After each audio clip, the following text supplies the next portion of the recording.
आज मैं बात करूंगी, जैसा कि मैंने आपको पिछले वीडियो में बताया था कि जब मुझे उन शख्स ने टोका था मेरे कपड़ों पे, तो मैं कमरे में आई अंदर और बहुत ही परेशान थी, गुस्से भी था बहुत ज्यादा कि ऐसे कैसे किसी ने मुझे कपड़ों पे टोक दिया, क्योंकि इनका महीना आने वाला है रमजान का, इनका सेलिब्रेशन होना है ईद का, तो मुझे क्यों पहनने हैं सीधे साधे अच्छे साफ कपड़े।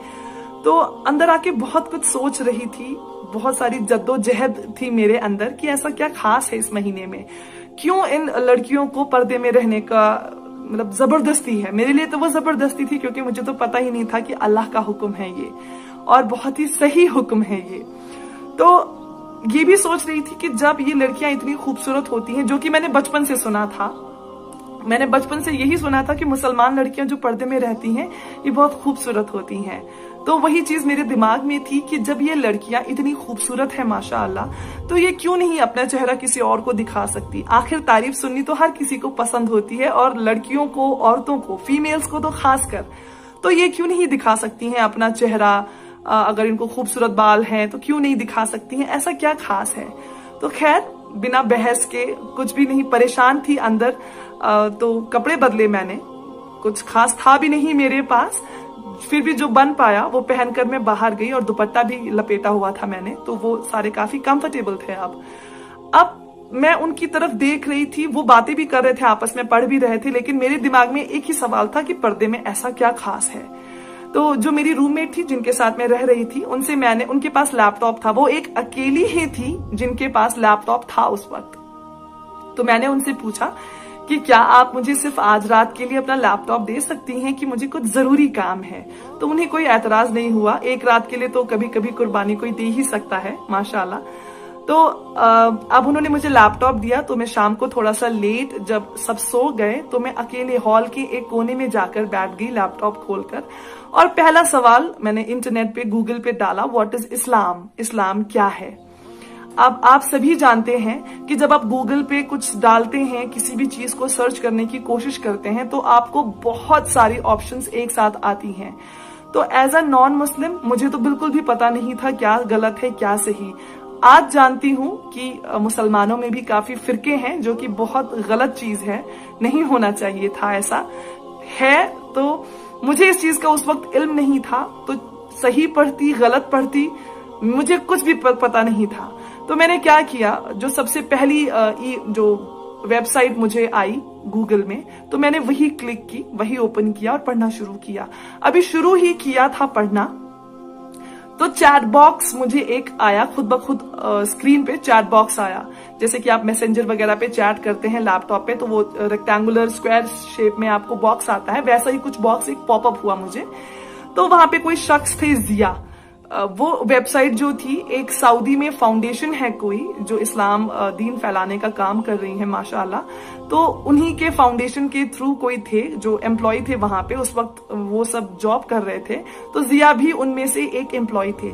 तो उन्होंने मुझसे बोला, अस्सलाम अलैकुम, क्या आप एक मुसलमान है, गैर मुसलमान है, या एक रिवर्टेड है, यानी आपने दीन कबूल किया है। तो क्योंकि मुझे पता ही नहीं था कि अस्सलाम अलैकुम का जवाब क्या देना है, तो मैंने उन्हें लिखा, हाय I am a non Muslim, हाय मैं एक गैर मुस्लिम हूँ। उन्होंने बोला, क्या आप इस्लाम कबूल करना चाहती हैं। मैंने बोला, ऐसा कोई इरादा नहीं है जी, नहीं, मुझे सिर्फ पढ़ना है इस्लाम के बारे में, थोड़ा सा जानना चाहती हूँ कि क्या है इस्लाम, पर्दे की क्या अहमियत है इसमें। तो अब उन्होंने मुझे एक ईमेल सेंड की, मुझे मेरी जीमेल आईडी पे। यकीन मानिए आज तक वो ईमेल मैंने पूरी नहीं पढ़ी। वो इतनी वास्ट, इतनी लंबी और इतनी डिटेल्ड ईमेल है, उसमें एक एक टॉपिक के बारे में इतना डिटेल में लिखा है, आज तक मुझसे वो पूरी नहीं हुई। तो कुछ चीजें मोटी मोटी उस रात मैंने पढ़ी, जैसे कि इबादत के बारे में, जो आप नमाज हम पढ़ते हैं माशाअल्लाह, उस नमाज के बारे में पढ़ा। और मैंने पढ़ा जो दो समंदर जो आपस में मिलते हैं, अलग अलग पानी के टेस्ट है उनमें, लेकिन वो दो मिलते हैं, लेकिन फिर भी पानी मिक्स नहीं होता। मैं बड़ी हैरान परेशान थी कि बहुत सारी बातें जो मैंने पढ़ी थी उनमें से, जो 1400 साल पहले कही हैं, जो 1400 साल पहले बताई गई हैं, और आज वो सब सच हो रही हैं। बहुत से ऐसे गुनाह थे जिनके बारे में 1400 साल पहले बोला गया और वो अब सच में हो रहा है। बहुत हैरान, परेशान, कंफ्यूज्ड, बहुत बुरी हालत थी। यकीन मानिए बहुत बुरी हालत थी। होता है, अगर इंसान पैदाइशी मुसलमान हो बहुत आसान होता है। इंसान भटकता है तो संभालने वाले भी आपके घर वाले होते हैं, आपको बताने वाले होते हैं, माशाल्लाह। लेकिन मेरे किस्से में एक तो 24-25 साल की उम्र में मैं पढ़ रही हूँ और समझ नहीं आ रहा है कि ये सच है या ये सच जो मैं अब तक फॉलो करती आई थी वो सच है। तो सबसे ज्यादा कंफ्यूजन मुझे इस बात पे हुई कि जो खुदा हमने जिसे मैं इबादत करती थी वो कोई जो आते थे दुकानों पे, वो फोटोज बिकती थी, वो जो आइडल्स जिसको हम मिट्टी के पुतले बोलते हैं वो बिकते थे दुकानों पे, यानी कोई उन्हें बनाता है। तो अगर खुदा इंसान को बनाता है, अगर हमारे रब ने हमें बनाया, तो हम कैसे अपने रब को बना रहे हैं? मुझे ये चीज समझ नहीं आ रही थी। बहुत ज्यादा अंदर से हलचल थी मेरे अंदर, बहुत दिमाग में, जहन में बहुत हलचल थी। मुझे समझ नहीं आ रहा था कि हर साल जनवरी में जो कैलेंडर छपते हैं, हर किसी में भगवान की पिक, जो फोटो है, इमेज है, वो अलग अलग होती है। मतलब ये क्या है? मुझे समझ नहीं आ रहा था कौन है वो इंसान जिसने भगवान को देखा है और फिर उनकी तस्वीरें बनाई हैं, और सारी तस्वीरें जो हैं वो मैच नहीं होती। किसी का नाक अलग है, होंठ अलग है, रंग अलग है, जो कपड़े हैं उनके, जो ज्वेलरी पहनी है वो अलग है। सिर्फ एक चीज कॉमन होती है। फॉर एग्जाम्पल, अगर एक पर्टिकुलर भगवान है जिन्हें पैसों का भगवान माना जाता है, तो उसमें पैसे बहुत सारे दिखाएं तो हमें ये समझ में आता था कि हाँ ये पैसों वाले भगवान हैं। एक है जो इल्म के, जो ज्ञान जिसे नॉलेज कहते हैं, उसके भगवान है, तो उनको वाइट सब कुछ दिखाया जाता था, तो समझ आता था कि जी हाँ ये नॉलेज के जो है वो भगवान है। अब मैं ये सोचकर परेशान थी कि अगर खुदा हमारा है, ऐसा ही है, तो कौन है वो पहला इंसान जिसने खुदा को देखा है? मेरे पास मेरे ही सवालों का, मेरी ही दीन के रिलेटेड कोई जवाब ही नहीं था, मेरे ही सवालों का। लेकिन जो मैं पढ़ रही थी, बहुत हद तक मैं आपको बोलूंगी, मुझे ढूंढने की मैंने कोशिश की कि मुझे कोई एक ऐसी चीज मिल जाए जिससे मैं इस्लाम को गलत साबित करूं, और मैं अपनी पढ़ाई उसी वक्त बंद करती।